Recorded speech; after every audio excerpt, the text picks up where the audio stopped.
Hello எல்லாருக்கும் hi. இன்றைக்கி நம்ம என்ன பார்க்க போகிறோன்னா ஒரு குயிக்காக ஒரு மட்டன் பிரியாணி பார்க்க போகிறோம். 1/4 kg தான் மட்டன்.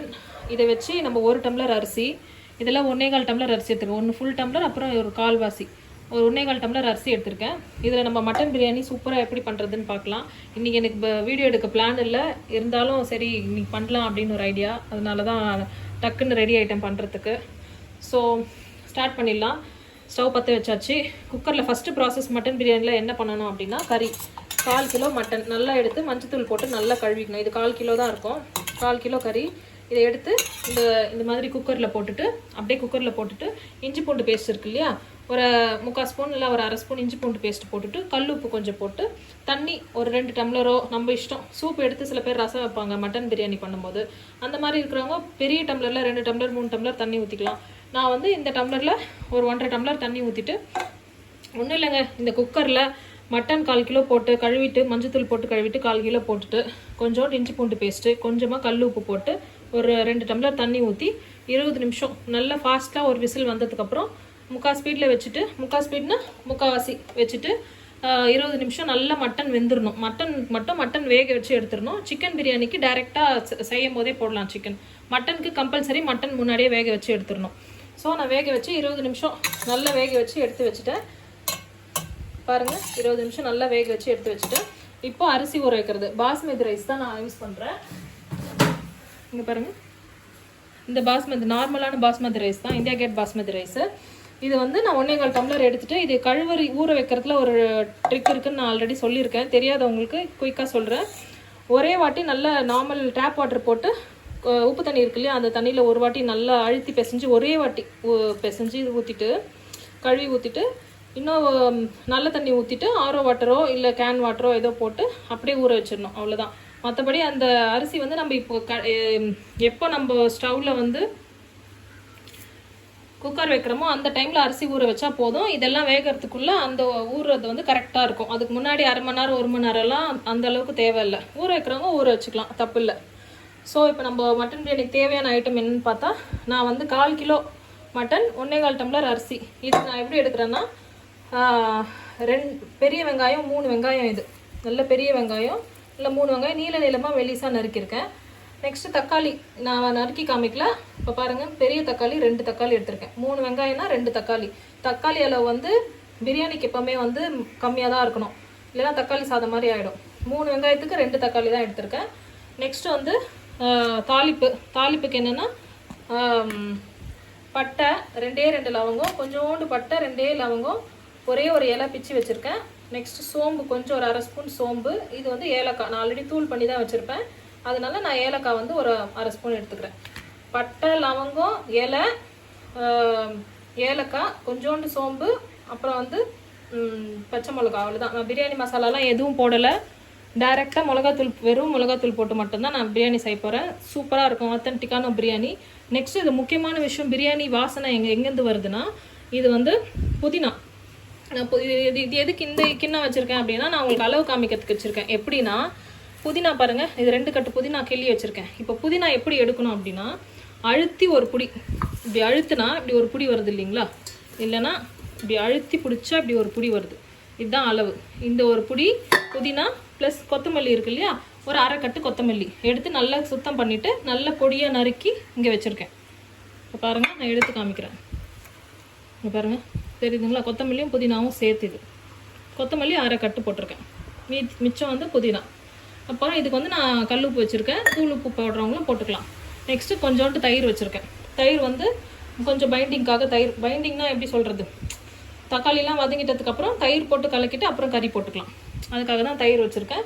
ப்ளஸ் இதுக்கு என்ன, இஞ்சி பூண்டு பேஸ்ட்டு. இஞ்சி பூண்டு பேஸ்ட்டு இல்லாதவங்க எப்படி அரைக்கணும்னா, 1 கை பூண்டு அப்படின்னா 1/2 கை இஞ்சி, இதுதான் அளவு. இது போட்டு மிக்ஸியில் நைஸாக அரைச்சிட்டோம்னா அதான் பிரியாணிக்கு ஏற்ற இஞ்சி பூண்டு பேஸ்ட்டு.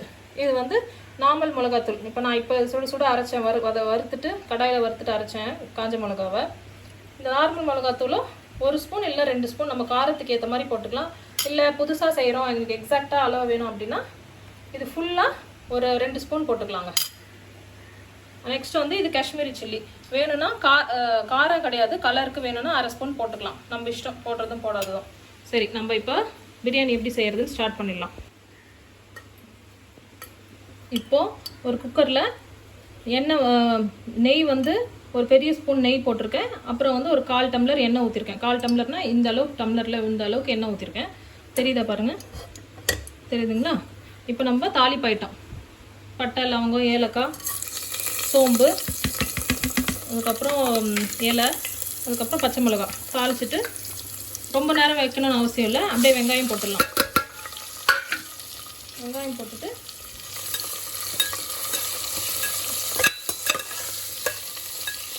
வதக்க ஆரம்பிச்சிடலாம். இது நல்லா ஹை ஸ்பீடில் ஒரு 5 நிமிஷம் வதங்கட்டும். கொஞ்சம் வெங்காயம் வேர்த்து வர ஸ்டேஜ் வரட்டும். இப்போ பாருங்கள், ஒரு 5 நிமிஷம் ஆயிடுச்சு. வெங்காயம் கொஞ்சம் நல்லா வேர்த்து வந்திருக்கு. இந்த டைமில் இஞ்சி பூண்டு பேஸ்ட்டு சேர்த்துக்கலாம். நம்ம வந்து ஹெவியாக வேணும் உங்களுக்கு பிரியாணினா இஞ்சி பூண்டு பேஸ்ட்டு நிறைய சேர்த்துக்கலாம். கொஞ்சம் லைட்டாக இருந்தால் எனக்கு போதும். அதனால் நான் ஒரு 1.5 ஸ்பூன் சேர்த்துக்கிறேன் இஞ்சி பூண்டு பேஸ்ட்டு. ரொம்ப ஹெவியாக பிரியாணி வேணும்னா என்ன பண்ணணும்னா கொஞ்சம் இஞ்சி பூண்டு பேஸ்ட் நிறைய சேர்த்துட்டு இந்த புதினா மல்லி இலை போடுறோம் இல்லையா, புதினா கொத்தமல்லி இலை, அது இன்னும் கொஞ்சம் நிறைய போட்டுக்கிட்டோம். பிரியாணி பயங்கர ஹெவியாக இருக்கும். காரமாக போட்டால் ஹெவியாக இருக்கும்னு அர்த்தம் கிடையாது. இந்த 2 ஐட்டம் போட்டிங்கனாவே பயங்கர ஹெவியாக இருக்கும். இது நல்லா வதங்கினதுக்கப்புறம் தக்காளி போடலாம். நான் 2 தக்காளி நல்லா பொடியாக நறுக்கி வச்சுருக்கேன். நான் காமிச்சேன் இல்லைங்களா, பெரிய சைஸ் தக்காளி 2 தக்காளி, அந்த தக்காளி போட்டுக்கலாம். அதே மாதிரி இன்னொரு விஷயம் என்னென்னா, உப்பு எப்போ பார்த்தாலும் உப்பு சின்ன பசங்க சமையல் கற்றுக்கிற மாதிரி உப்பு போட்டுக்கிட்டே இருக்கக்கூடாது. அப்பப்போ பிரியாணி வந்து நம்ம லாஸ்ட்டாக தான் உப்பு போடணும். கறி வேக வைக்கும் போது கறியில் கொஞ்சம் உப்பு போட்டு வேக வச்சுட்ருக்கோம். அதனால் அதில் உப்பு இருக்கும். நம்ம லாஸ்ட்டாக டேஸ்ட்டு பார்க்கும்போது உப்பு போட்டு மூடினா போதும். நடுவில் போடணும்னு அவசியம் கிடையாது. ஒரே வாட்டி லாஸ்ட்டாக போட்டு மூடிட்டா போதும். டேஸ்ட் பார்த்துட்டு மூடிட்டா போதும். லாஸ்ட்டாக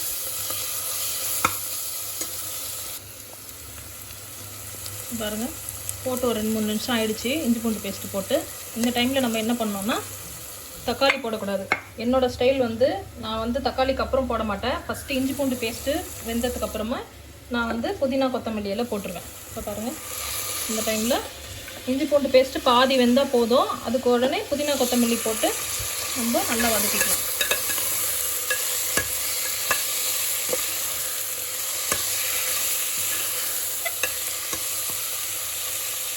இது வந்து நல்லா அந்த இலை சுருங்கி வரட்டும். கொத்தமல்லி போடலாம்.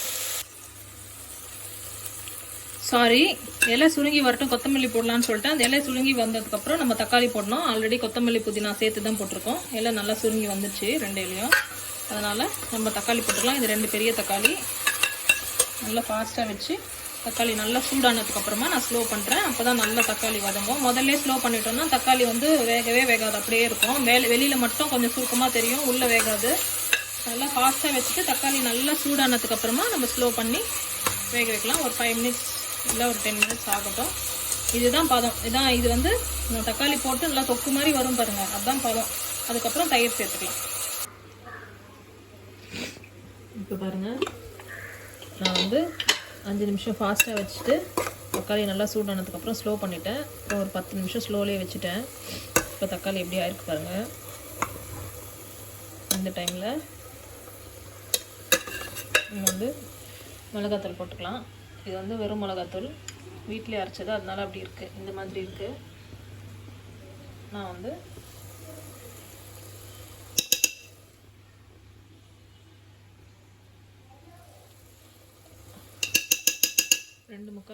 ரெண்டு ஸ்பூன் போட்டிருக்கேன்.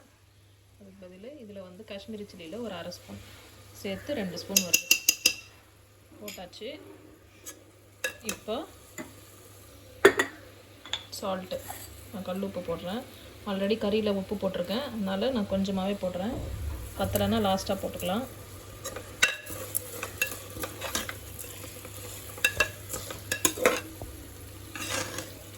இப்போது இது நல்லா மிக்ஸ் பண்ணணும்.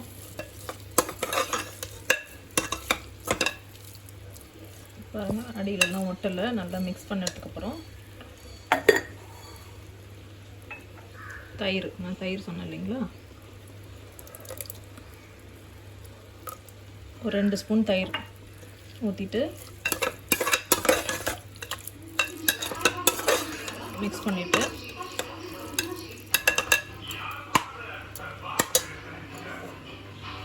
இப்போது கறி போடணும்.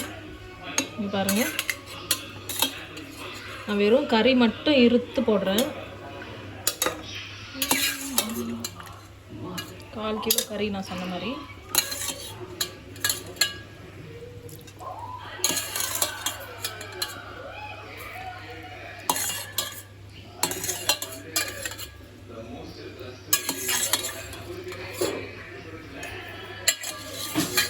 கறி மட்டும் போட்டுட்டேன். போட்டுட்டு நல்லா ஸ்பீடாக வச்சு நல்லா மிக்ஸ் பண்ணிவிட்டு ஒரு 5 மினிட்ஸ் வைப்போம். அதுக்கப்புறம் பார்ப்போம். இப்போ பாருங்கள், நல்லா மிக்ஸ் பண்ணிட்டோம். நல்லா ஒரு மசாலா மாதிரி வந்துருச்சு பாருங்கள், மட்டன் மசாலா மாதிரி வந்துருச்சு. இந்த டைமில் தண்ணி அளந்து ஊற்றணும். எப்படின்னா, நான் இந்த டம்ளர் அரிசியில் தான், இந்த டம்ளரில் தான் அரிசி அளந்தேன். 1.25 டம்ளர் அரிசி போட்டேன். இதுக்கு வந்து 1:2 2.5 டம்ளர் தண்ணி ஊற்றணும். மட்டன் இது பண்ணோம் இல்லையா, அந்த தண்ணி, மட்டன் வேக வச்ச தண்ணி இருக்கு இல்லையா, அதே தண்ணி தான் நான் எடுக்கிறேன். 1 டம்ளரு.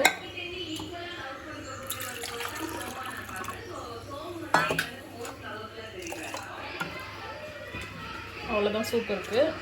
இந்த சூப் வந்து குழந்தைக்கு, ஸோ அதனால் நான் கொஞ்சமாக சூப்பு நிறுத்திக்கிறேன். சூப் நம்மளுக்கு எவ்வளோ வருதோ அந்த மட்டன் வேக வச்ச தண்ணி அதை எடுத்துகிட்டு மீதி அப்படியே, ஆல்ரெடி 1 டம்ளர் ஊற்றிருக்கேன். இது 2 டம்ளரு.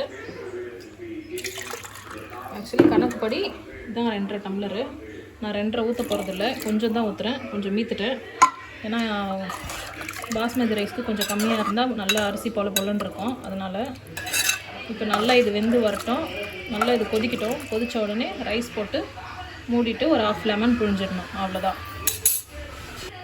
இப்போ பாருங்கள், நல்லா ஒரு கொதி வர ஸ்டேஜ். இதை பாருங்கள், லைட்டாக பபிள்ஸ் தெரியுது பாருங்கள், கொதி வர ஸ்டேஜ். இந்த ஸ்டேஜில் நான் டேஸ்ட்டு பார்த்து உப்பு போட்டுட்டேன். உப்பு கம்மியாக இருந்துச்சு, உப்பு இன்னும் கொஞ்சம் போட்டுட்டு டேஸ்ட் எப்படி பார்க்கணுன்னா, உள்ளேருந்து கொஞ்சம் கரண்டியில் இப்படி எடுத்து கையில் ஊற்றி வாக்கில் வைக்கும் போது காதில் கின்னுணும். கரெக்டாக இருக்கணும். உப்பு கொஞ்சம் கம்மியாக இருந்துச்சுன்னா கூட நல்லா இருக்காது, கொஞ்சம் ஜாஸ்தியாக போயிட்டாலும் நல்லா இருக்காது. கரெக்டாக போடணும் பிரியாணிக்கு உப்பு. இப்போ பாருங்கள், நல்லா கொதி வர ஆரம்பிச்சிச்சு. இந்த ஸ்டேஜில் நான் அரிசி போடுறேன். நான் ஏன் தண்ணி கம்மியாக ஊற்றினேன்னா, இதுவும் ஒரு காரணம் தான். அரிசியில் தண்ணி கொஞ்சம் இருக்கும், அதுவும் சேர்த்து கணக்கு வரும் உள்ள. அதனால்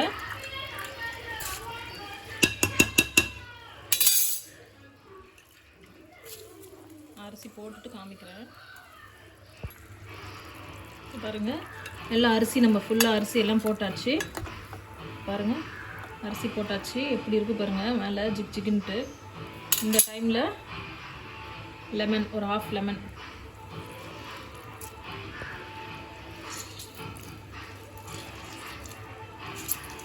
ரொம்ப ஃபுல்லாக புழியணும்னு அவசியம் இல்லை. கடைசி வரைக்கும் ஒட்ட ஒட்ட புழிஞ்சிங்கன்னா கசப்பு தட்டிடும். ஸோ இந்த லெவல் போதும். இதுக்கப்புறம் கை வைக்கக்கூடாது, கலக்கக்கூடாது. இப்போ வந்து நம்ம மூடிடுவோம். நான் வந்து இப்படி திருப்பி போட்டு தான் எல்லாத்துக்கும் வேக வச்சேன், வெங்காயம் தக்காளி எல்லாமே. அந்த டைமில் இந்த நம்ம இது கேஸ்கட் இருக்கு இல்லையா, இதை வந்து நான் எடுத்துகிட்டு தான் வேக வச்சேன். ஏன்னா அது போட்டிங்கன்னா விசில் வராது. ஸோ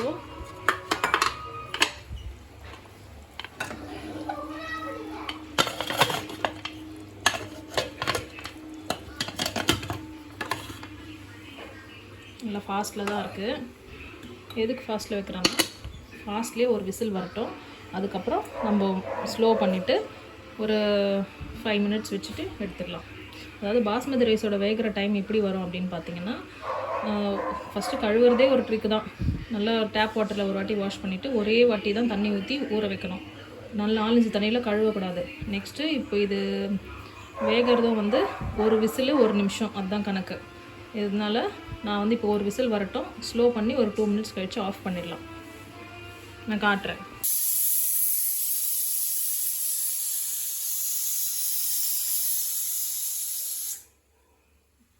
ஒரு விசில் வந்துடுச்சு. இப்போ வந்து நம்ம ஸ்லோ பண்ணிடலாம். இப்போது ஒரு 2 நிமிஷம் ஆகட்டும், ஆஃப் பண்ணிடலாம். இப்போ பாருங்கள், 2 நிமிஷம் ஆயிடுச்சு, இறக்கிட்டேன். விசில் அதுவாக போகிற வரைக்கும் நம்ம அமைதியாக இருக்கணும். நம்மளாம் அவசரப்பட்டு திறந்தோம்னா சுத்தமாக நல்லா இருக்காது. பாருங்கள், கிட்ட காமிக்கிறேன் பாருங்கள், இப்படி தான் இருக்கும்.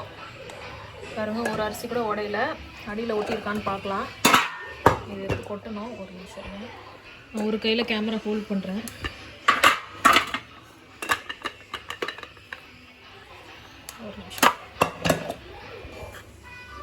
இங்கே பாருங்கள் சூப்பராக வந்திருக்கு பாருங்கள். ஒரு அரிசி கூட அடியில் ஒட்டலை குக்கரில்.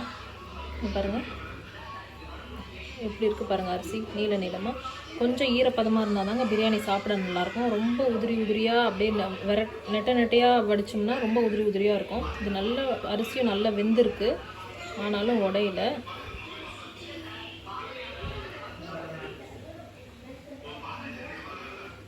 இப்படி இருக்குது பாருங்கள். நல்லா சூப்பராக வந்திருக்கு. செம்ம டேஸ்ட்டாக இருக்கும். கரம் மசாலாலாம் போடணும், பிரியாணி மசாலா போடணும்லாம் அவசியமே இல்லை. வெறும் மிளகாத்தூள் வச்சு சூப்பராக பிரியாணி பண்ணியாச்சு. இதுக்கு வந்து நான் ஒரு மசாலா தயிர் பண்ணுறேன். இது என்ன தயிர் பச்சடி பெரிய பிரமாதமானு கேட்பீங்க. இல்லை, மசாலா தயிர் ரொம்ப நல்லாயிருக்கும். நாங்கள் எப்போவுமே செய்வோம். இதுக்கு தேவையான ஐட்டம் பார்த்திங்கன்னா வெங்காயம், ஒரு சின்ன வெங்காயம், ஒரு அரை தக்காளி, கொஞ்சோண்டு கொத்தமல்லி, கொஞ்சமாக தயிர், அப்புறம் கொஞ்சம் உப்பு. எப்படி பண்ணுறதுன்னு பார்ப்போம். தூள் உப்பு. ஓகே, இப்போது பாருங்க எல்லாத்தையும் இதில் கொட்டிக்கலாம். ஒரு பவுலில் மசாலா தயிருக்கு கொஞ்சமாக பண்ணுறேன். இப்போ வந்து சால்ட்டு, ரொம்ப சால்ட் தேவையில்லை. இப்போ இதில் என்ன ஒரு நம்மளுக்கு ஒரு ப்ளஸ்னால், பிரியாணியில் உப்பு கம்மி ஜாஸ்தி ஆகிடுச்சுன்னா அதுக்கேற்ற மாதிரி இதில் ஜாஸ்தி கம்மி கூட்டவோ குறைக்கவோ செஞ்சுக்கலாம் உப்பில் தயிர் பச்சடியில். அப்போது அது தொட்டு சாப்பிடும்போது நல்லாயிருக்கும். நான் கொஞ்சமாகவே போடுறேன். இப்போது தயிர் ஃபஸ்ட்டு வந்து பிசைஞ்சிட்டே பண்ணலாம், அப்படியேவும் பண்ணலாம். நான் வந்து அப்படியே ஊற்றிக்கலாம். கொஞ்சமாக தயிர் திக்காக எடுத்துருக்கேன். திக்காக கொஞ்சோண்டு தயிர் பாருங்கள், நல்லா பிசைஞ்சிடலாம். காரம் இதுக்கு தேவையில்லை, இதுவே நல்லாயிருக்கும். பிரியாணி காரம் இது இந்த அளவுக்கு போதும், ரொம்ப காரம் தேவையில்லை.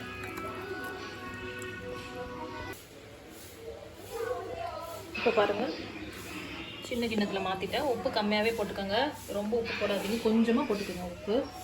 இப்போது திக்காக இருக்கணும், நல்லா திக்காக நல்லாயிருக்கும். பக்கத்தில் தொக்கு மாதிரி வச்சு சாப்பிட. இது சூப்பராக மட்டன் பிரியாணி ரெடி.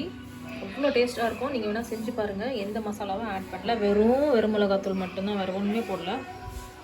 காரத்துக்கு பச்சை மிளகாவும் வெறும் மிளகாத்தூள் மட்டும்தான், அப்புறம் கொஞ்சமாக உப்பு, வேறு ஒன்றுமே இல்லை. பாருங்கள் சூப்பராக மட்டன் பிரியாணியும் கூட மசாலா தயிர் பச்சடியும் ரெடி. செஞ்சு பார்த்துட்டு கமெண்ட் பண்ணுங்கள். எல்லாருக்கும் பாய்.